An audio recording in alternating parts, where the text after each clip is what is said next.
આદરણીય વડાપ્રધાન માનનીય નરેન્દ્ર મોદી સાહેબ આજે ગુજરાત ખાતે મુલાકાતે છે। આ અર્થે સોમનાથ સ્વાભિમાન પર્વના 1000 વર્ષની જૂની ગાથાઓ આજે ભજન મંડળીઓ સાથે અમે ચર્ચા કરી।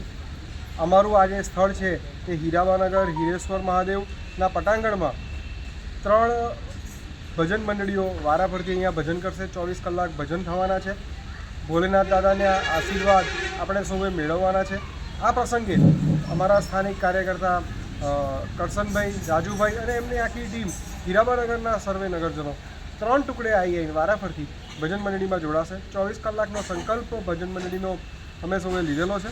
આ અતૂટ ભજન અમારે ત્યાં ચાલવાના છે।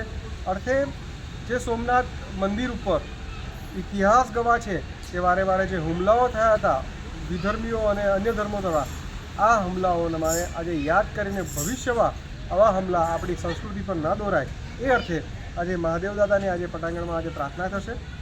સૌ ભક્તોને મહાદેવ દાદા કૃપા વરસાવે એવી આરાધના સાથે હર હર મહાદેવ।